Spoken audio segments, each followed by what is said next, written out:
Hi, my name is Kate Hamill, And I'm Jason O'Connell. and we are newly married. That's right. Oh, snap. My ring is right over there. I'm sorry.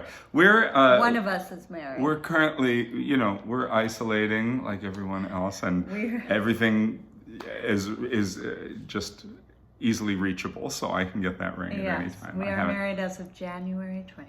That's right. And we are currently sheltering in place in Minneapolis, Minnesota, where I was supposed to have a world premiere at the Guthrie.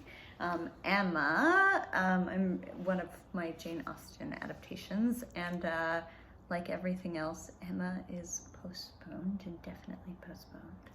And Jason had the clopening night of his show Amadeus at Syracuse Stage. So he I flew here as soon as I was released from my duties, and then everything sort of shut down. So for right now, we've been here about a month, and because we live in Queens, and we're head back as soon we're as gonna we can. head back as soon as we can. But it seemed like a good idea. And we are both.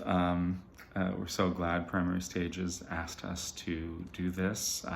We both have history with Primary. Kate's is a little more extensive than mine, but the first project we did together there was Pride and Prejudice, which was my second Jane Austen adaptation. I'm doing them all in order. So yes, that was number 2. And we played Lizzie and Mr. Darcy in the world premiere, which was a co-pro between Hudson Valley Shakespeare Festival and Primary Stages. And then I also had the New York premiere of My Little Women at Primary Stages. And then I did the Dork Night, my solo show. Yes. The Dork Night was at Primary as part of their Home for the Holidays series this past Christmas. And I've newly been elected to the Primary Stages board. I'm just giggling because it seems so adult. Really. No, I've been newly elected to the Primary Stages board, which is a great honor, and we're both really honored to be part of the Primary Stages family. We've worked on a bunch of stuff with Primary Stages and have some stuff to workshop something with them as well. So we love them very much and are happy to do this. Everyone at Primary is such a kind human being as well as a great artist, and that is very important to us. And so we're very happy to be here for this virtual, socially distanced class. So please forgive us. We had some questions which were solicited from the audience that we loved, so we're going to sort of go through them. But we wrote them down because we would not remember them otherwise. So just ramble. There's a bunch. And okay. Want to dive in? Yeah. Okay. How did you get your start in the theater, Kate? I started in the theater. I went to a very small town district in upstate New York, which is where I'm from a very small town called Lansing. And there was this wonderful woman there named Cindy Howell. And Cindy ran the music programs K through 12 and also theater programs. So at 3rd or 4th grade, I was very, I started doing summer with her, like summer theater camp with her, and I just got the bug really young, and I was in love with it. And and then I went and did. There was a summer program for kids at the Hangar Theater, which was close to where I grew up, so I did it there. Shout out to the Hangar Theater. Where I've had some plays since. And then I went to, I went and got my BFA for it from Ithaca College. So that's how it started. And I did not start playwriting till I was, but I started as just an actor. I always hate saying just an actor. But I did not. Hyphenate. Yeah. Yes, I wasn't a hyphenate first. I was quite resistant to that, and I did not start writing plays till 2010. I got the acting bug in high school. I thought I was going to go into cartooning and illustration. That was my first love. But I got cast in a school play, like the same way it happens for so many people. At first, I was just, I like to do voices and impersonations. I didn't really want this involved in any way, shape, or form, but so I had auditioned for a play in high school in which they needed somebody to be a voice on the radio. And do lots of different accents and characters. And so I auditioned for that. And then they said, great, well, we also need you to be on stage as like a soldier. And so I was like, great, I'll be a soldier. And then and then being in front of people and, it clicked for me in a very obnoxious way. I would start improvising lines as this like soldier who wasn't supposed to speak. It was, oh my God, you're like a playwright's nightmare. Yeah, it was really, it was bad. It was bad. But, because my gateway into performing was mostly stand-up comedy. That was the thing I really thought if I was going to ever be on a stage, maybe that would be the thing I would do. So, and that was my entryway. I did a lot of stand-up in high school and college, but I also did a lot of plays and musicals in high school, and then I went to college at Hofstra University and was introduced to Shakespeare, dragged kicking and screaming towards Shakespeare, and then developed a deep, abiding love for that and for the theater in general. And then ever since graduating Hofstra, I've worked professionally as a stage actor, but I still kept my hand in stand-up for a while, and now I've kind of dovetailed the two as I've become a little more of a hyphenate as well, and I've written several solo shows, and now I'm moving into more quote-unquote conventional playwriting, where I'm writing stuff for more than one human being to say. And but stand-up was kind of the thing that nudged me into the theater to begin with. Should we take turns asking each other questions? Okay, if your career/journey was a graph or shape, what would it look like? Oh my, you jumped down like a few questions. Okay. Yeah. Oh, are we not doing these all in order? Okay, all right. Oh God. So you're surprising me. Is that what you're trying to do? You're trying to shake it up. If your career journey was a graph or a shape, what would it look like? Oh God. Thankfully, it feels like a graph that's kind of gone, keeps going up. We'll see now.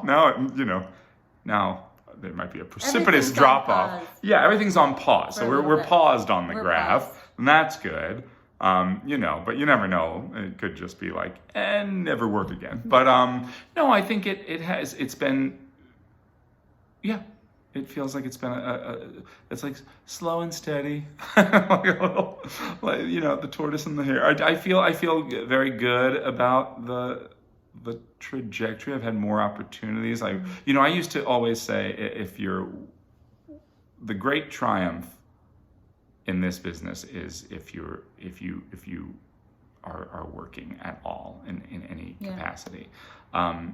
Whether it was showcases and anything, like if you were applying yourself to your craft in some way, that was a triumph. And that was the first barometer, just to be doing stuff. Yeah. And then to have somebody pay you for it is also nice. Doesn't always happen, but when they do, it's like, oh, well, that's quite nice too. And then it's frequency, how often you're working. There were many years where it was like, well, I would do 2 kind of contracts a year, and not terribly long. Sometimes it was less, but where you could say, oh, in the summer I did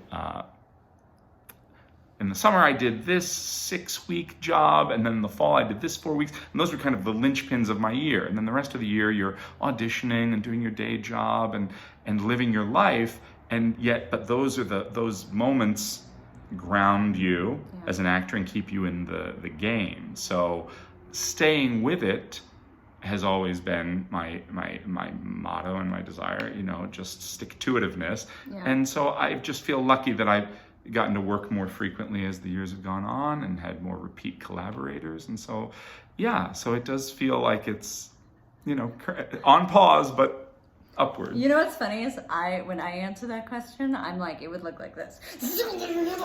Because I feel like, it's just full of lots of it's just full of lots of twists and turns, and I think the illusion is that you sort of get to a certain point or a certain level, and then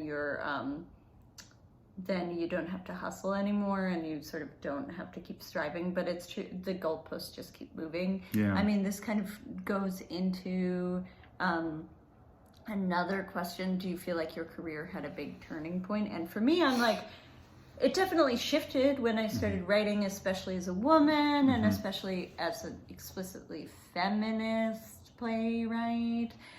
When I started writing, that was taking up a kind of power and space that, to be honest, sometimes I still struggle with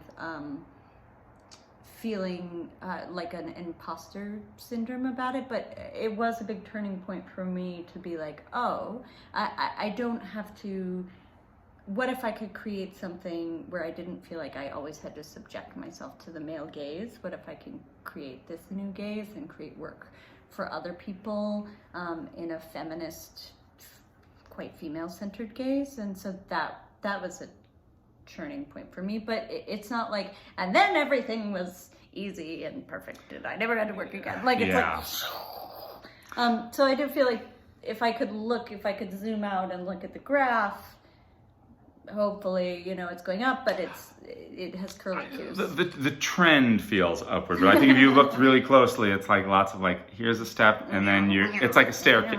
Well, I guess. I feel like it's there. I can think of one period of time where it felt like things were going pretty well, and then there was this drop off that came also at the time that I became a member of the union, because there's that moment where you're non-union and you make certain connections and you're able to do certain jobs, and then you join equity, and everybody, it's a very personal decision for every actor about, first the opportunity has to be there to join, but then also, is this a good moment for me?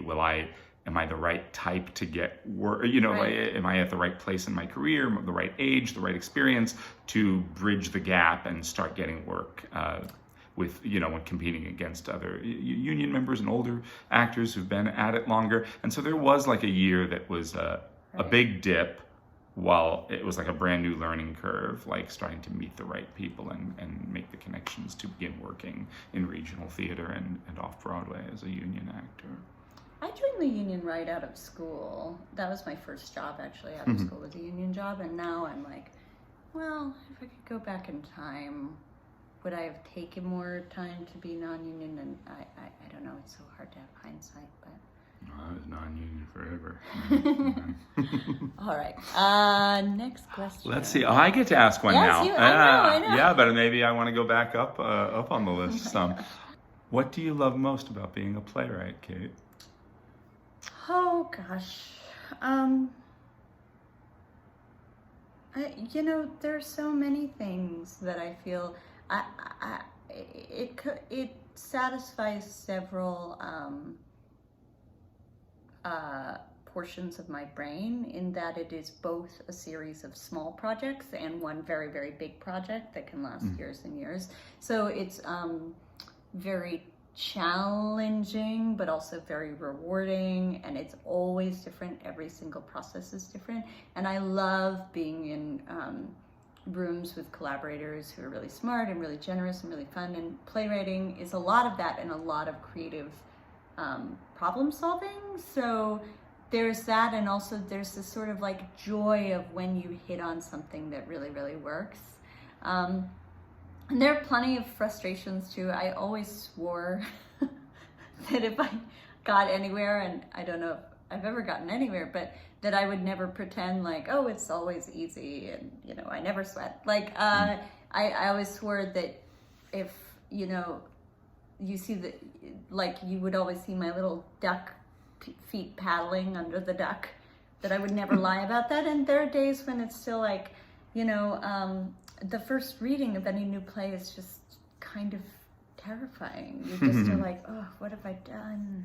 So embarrassed. I'm so mortified. But that's just a necessary. She makes amazing faces when she's listening to actors read her work for the first time. actors, has to warn us. I have to warn them because I'm like, when I look at you like this, it doesn't mean you're not great, you're wonderful. I'm just sort of horrified by what I've written. But it is something I love about being a playwright is that it is so challenging and different every time, and that it is the moments of joy in it are so wonderful. Yeah, and you build a little community every time, and people, everyone brings something to the table. I'm really always trying to work towards a democratic theater. So playwriting, if you can embrace the community aspect of it, which is very, very important to me, and the collaborative aspect, you are creating these little like communes and creating work from it. What's your favorite? Ooh. Part? Think about writing. Well, you could do it as a director. Yeah, well, I mean, you could do it as a writer. It is quite. I don't direct, so I'm interested what you have to say about that. What's your favorite part about directing? I'm changing it. Oh, you're changing it. No, I think it's, in a way, it's the same. I mean, not the same as your answer, but I think for playwriting and directing, the exercising a different aspect of your creative self and then bearing witness to it, being able to step away from it. Because as theater actors, we so rarely see our work as actors. We're in it all the time, and you don't have that kind of perspective. But to be able to see the thing you've created, whether it's on the page or in the mouths of other actors, or as a director, to see the full picture come together, it's very satisfying when you feel something come together and feel it kind of working, firing on multiple cylinders. It's never quite firing on all cylinders, but when you're like, oh, this thing is actually starting to take off a little bit, it's very exciting. And to see, to have something, to have a vision in your head, and to see it executed well, like, it's so beautiful, all the different people who have to come together. And it's the same when you're writing a play as it is directing a play. I think to know that I did this part of it, but what I'm doing is so dependent on so many other people and artists working in tandem with each other, and finding that sweet spot together where it all kind of just, the magic of when everybody's different, their different methods of working and the different speeds at which they work. The moment when it all clicks together and everything's working in tandem is really magical. And it's like what you say, it's the community that's built in that moment. It can't be done alone. I do a lot of solo pieces, things I've written for myself, and I can do by myself, and it's very satisfying in one way because I love that kind of expression.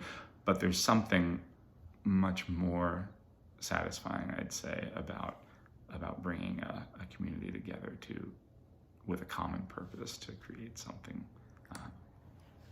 This folds right into, what do you love most about being an actor? Actor. An actor. An actor.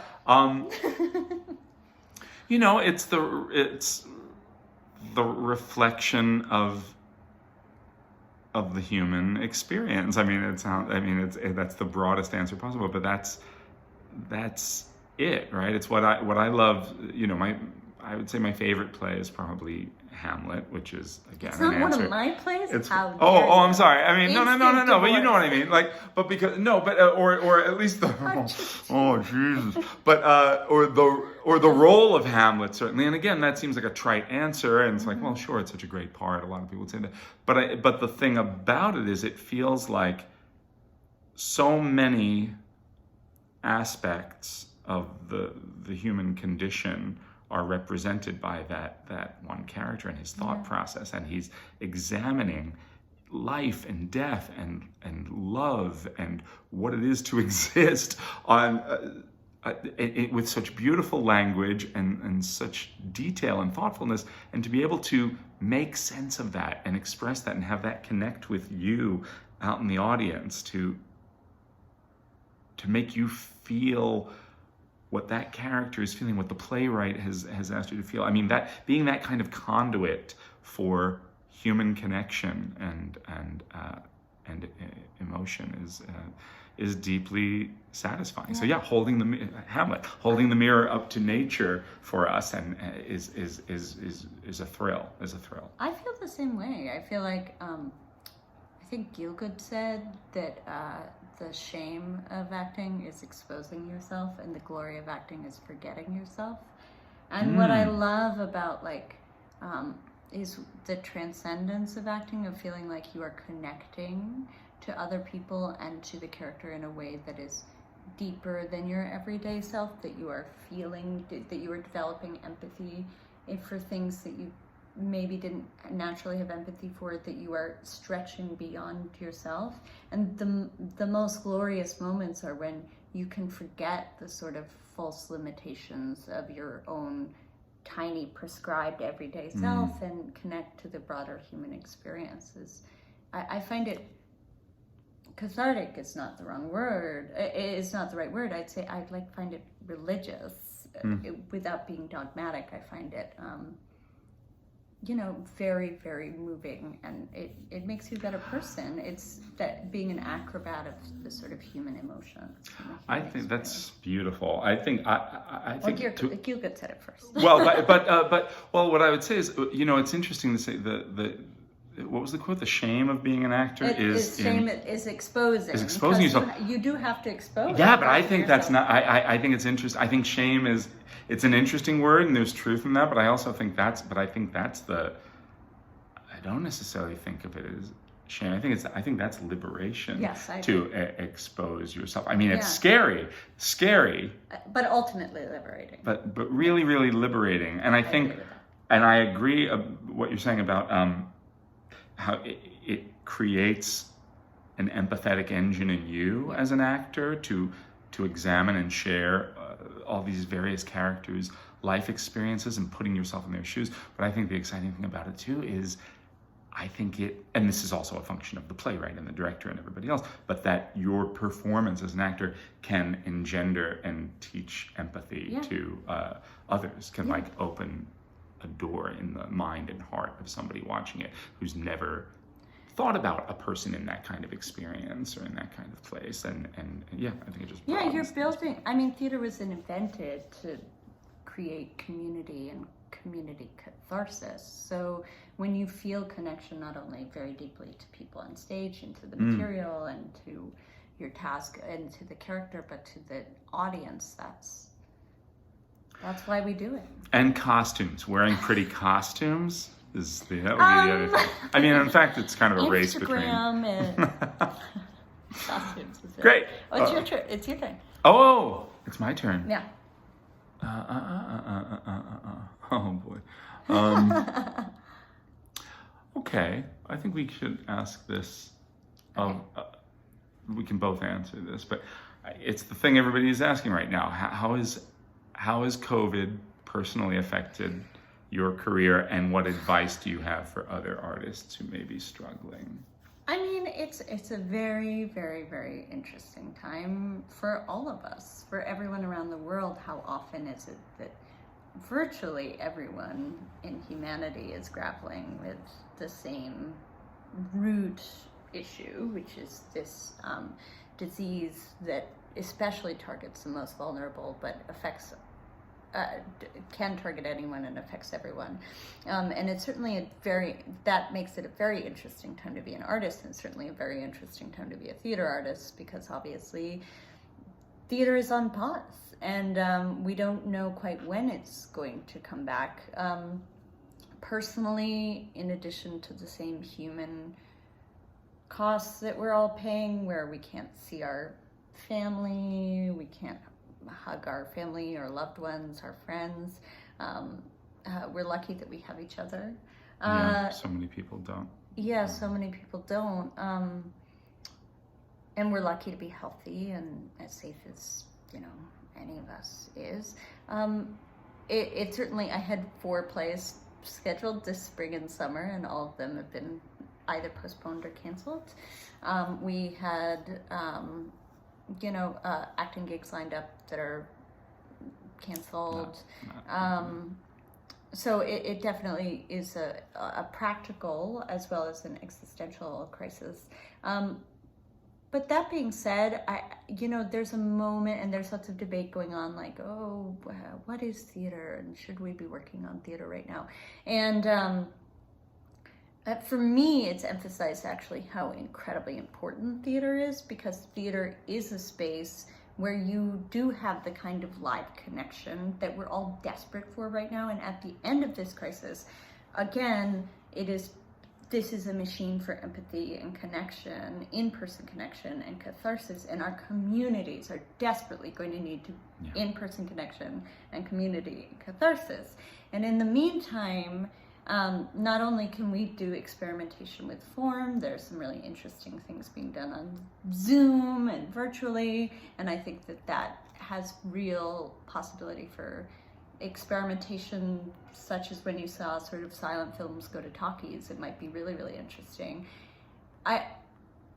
There's been a sort of false dichotomy created occasionally, which is like, oh, we shouldn't be doing any of that. We should just be planning towards the future. You can plan towards the future of theater and be trying to create new forms in the meantime, because we got a big pause, but we can take this pause button and think about how we want the theater to come back more equitable, what kind of work we want to do. I read this great article, I think in Slate, about how the great misconception is in times of crisis that people actually will want to go back to the status quo, but actually revolutions tend to come out of crises. Like people will actually want things that talk about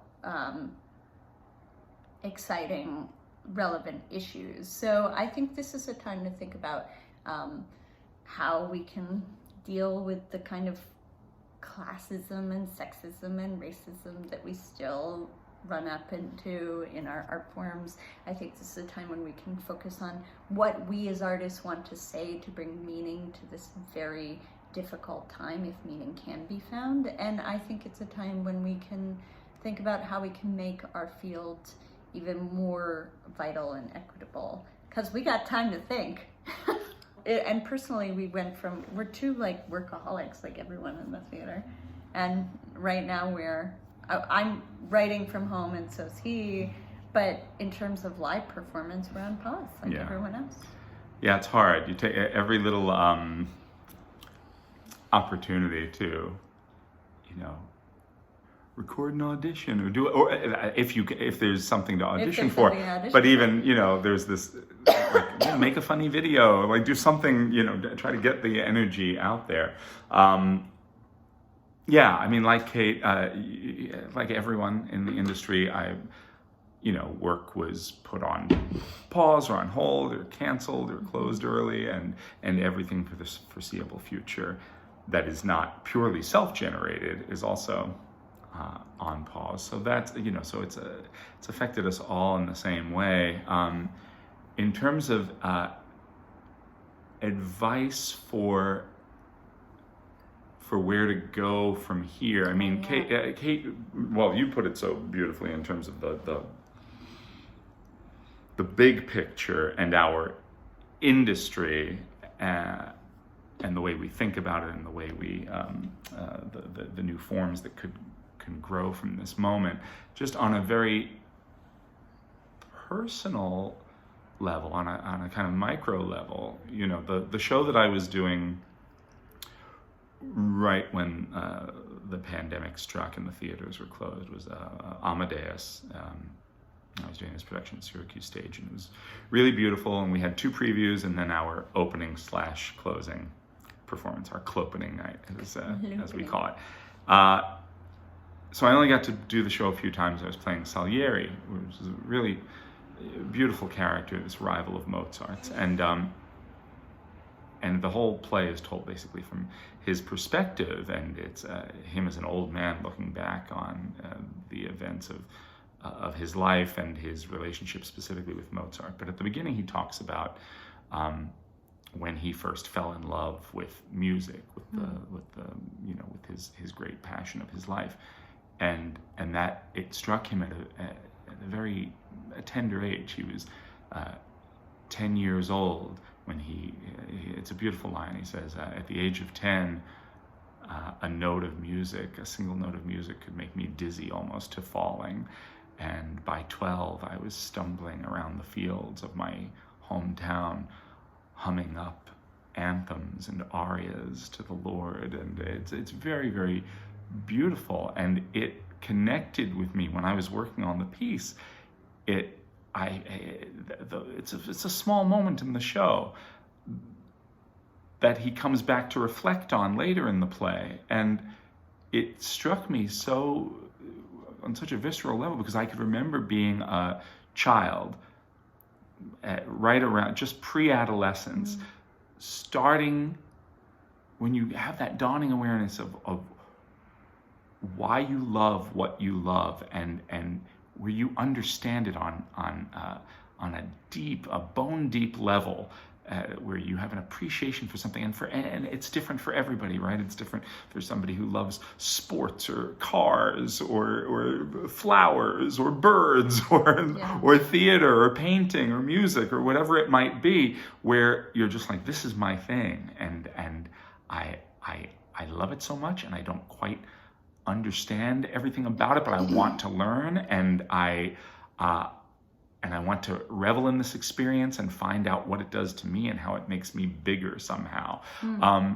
And I find myself thinking a lot about, and for everybody I say it's different, right? And the great lesson learned for Salieri towards the end of the play, and the climactic scene of the play, is when he realizes that he's lost touch with that child, that all the, and I think we can all say this, the rat race, the hustle of our daily lives, and trying to navigate the business and navigate the art and navigate other personalities, and jockeying for position and jockeying for roles and jobs and money and everything else, that we lose sight of sometimes of the spark of the thing that ignited within us.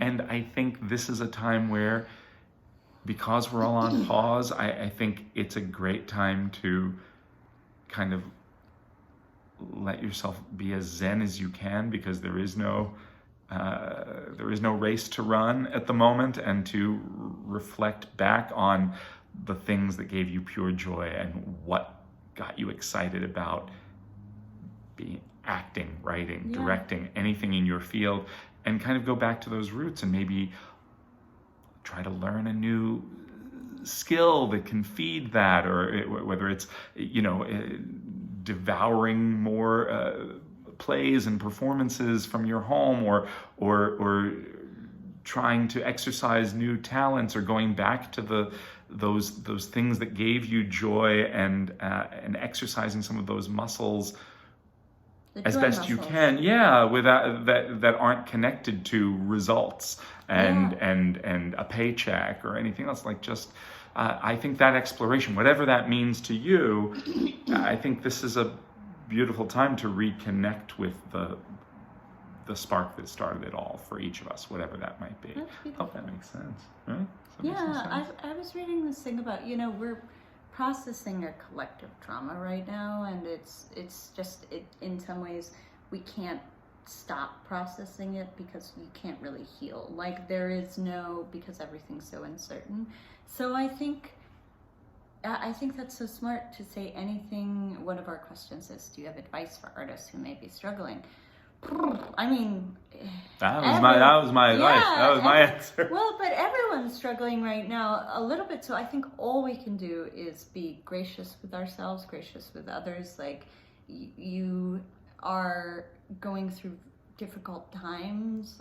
We are all going through difficult times. You are not alone, and you should do what feeds you at this time, and I think that's so beautiful, reconnecting to the spark of the thing you love, and maybe that's through watching bad TV, but or drawing a picture, or painting something, or reading a book, because there was a point in time when your love of the thing was only about the thing, was only about the art and not connected to how do I make a living at it? How do I keep my living? I mean, right now we're all being forced to, most of us are being forced to step away from that. Like we're not able to engage with what we love on a professional level at the moment. And so there is this, you are able to wind back the clock a little bit and say, okay, when I first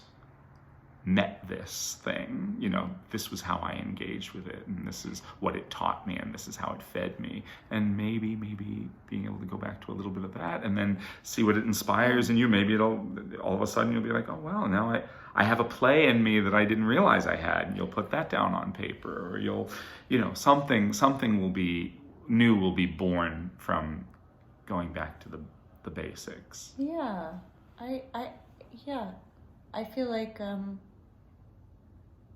you know, the difficulty, especially when you're in an arts field, is you often are scared to be falling behind, but no one can fall behind right now because, you know, we're all on pause. So I think that's so smart to be sort of, to feed yourself in the way you need to, because in addition to actually just sometimes just surviving in this climate is a lot. So just be gracious and kind to yourself, because you are not falling behind. We will come back. You know, theater, I'm not existentially worried about theater. I wrote this piece for American Theater magazine about that. I'm not existentially worried about the art of theater. You know, like, it's come back after plagues and wars and the ends of civilizations. We will come back. This form will come back. All the arts will come back because we desperately, desperately need them. All of us watching Netflix 100 hours a day, you know, it shows us how badly we need the arts. But in the meantime, take care of yourself, and yes, nurture the kind of joy that you can find in these times. Whatever you can find. I forget whose turn it is to ask a question right now. I think it's your turn to ask me something. Uh-oh. Okay. How did you two meet? Well, so this is, you know, it's not really a question. It's a particular, I don't have a different answer than you do. Well, that's what you think. We met, let's see if I get this right. We met, we met 9 years ago. Dave, was it 9 years ago? 9 years ago. This summer it'll be 9 years. Wow. At the Hudson Valley Shakespeare Festival, where I had the privilege of being a longtime company member. I had worked there. I've worked there on and off since 2008, and in the summer of 2011, I was doing a play there, Around the World in 80 Days. And my co-star in that play was a woman named Vaishnavi Sharma, brilliant actress, who we did the show together. And one night she had her former roommates, including Kate Hamill, come and see the play. And I met Kate on the lawn. The Hudson Valley Shakespeare Festival is a beautiful, gorgeous outdoor theater that looks out on the Hudson River, and there's this beautiful sprawling lawn where people picnic before the play begins. And before the show, before I got ready to do the show, I went out to the blanket that Vaishnavi was sitting on with her a couple of dear friends, including Kate, and that's when we met, and we shook hands for the first time. And then I thought she was pretty cute, and then I went and I did the play for her and hoped she liked it. And I did. That's how we met, and then we were friends for a while, and then it all started happening, and we've been together. And Vaishnavi was actually my maid of honor at our wedding. That's right. And then we've actually, you know, I continue to work at Hudson Valley, you know, like I said, more often than not over the last 10 years. But in the summer of 2017, which is how our relationship with Primary Stages began, Hudson Valley produced Pride and Prejudice, Kate's Pride and Prejudice, which was a co-production with Primary Stages, and that's how we met Andrew and Erin and Shane and everyone at Primary, and then became part of that family. So the Hudson Valley family then introduced us, same way we were introduced on the Long Hudson Valley. Hudson Valley introduced us to Primary Stages, and now we're here talking at you. From Minneapolis. Great, so good. Did I get it right? That is how we met, right?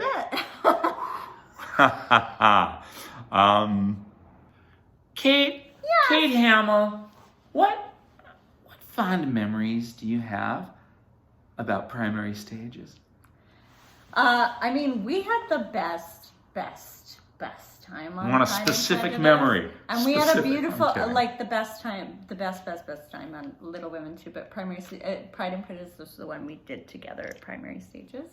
And in particular, I remember our dear friends Mark Bedard and Emily Knapp. Yeah, Mark that's was what I was in gonna the say. show, was brilliant in the show at Primary Stages.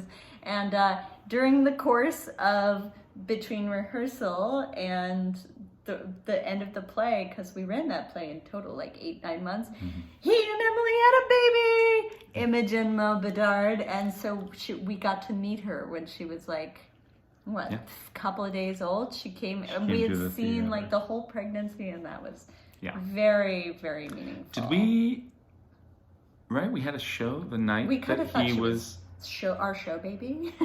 Yeah, Mo. We had a show. We had a show that night. I mean, we had the understudy went on that night, right? And our understudy. It was a 2-show day, I think. I think we did one in the afternoon. Wonderful I think understudy Jeremy went on, and we got the call on the way into the theater because our show baby was being born.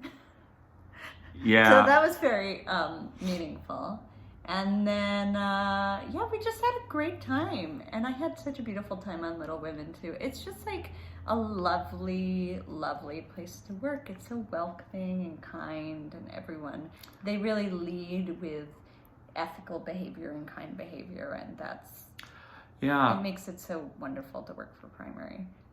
Yeah, I've done my solo show, The Dork Night. I've done all over the city. I've done it at many different venues. Joe's Pub, the Abingdon Theater Company did a run of it, and I'd say one of my favorite. So I've done it a lot of times, a lot of performances at a lot of different venues, both in New York City and outside. And when I did it for Primary Stages this past November, I think, it was one of my favorite times doing it. There's something about everything about it. Was really special, and it's a testament to Andrew and Erin and how they facilitated that. Shane and everybody, how they facilitated that run of the show, and it was it was very special being asked by like family to come and share this piece with their audience, and the audiences were fantastic. It was really. Yeah, that's a very general kind of answer. It's not like that one day when the key fell through the thing and there was, I don't know, like a little story like that. We had lots of, there are always little, things that go crazy on every single show. And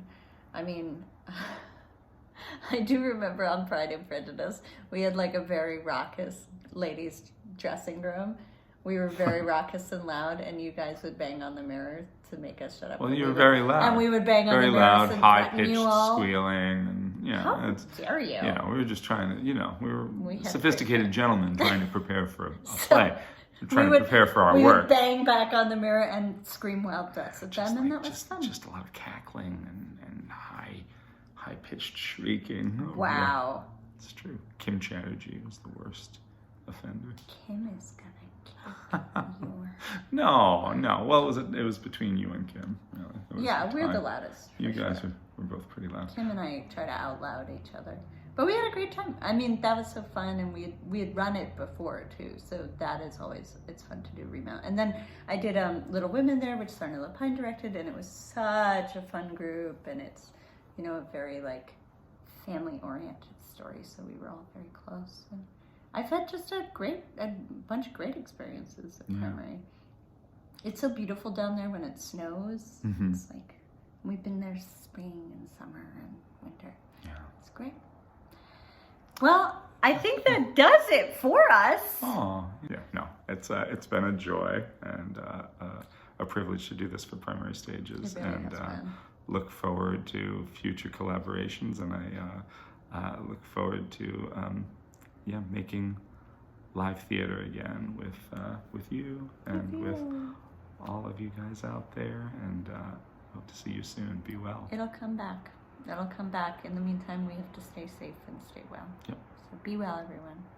Mwah. Bye.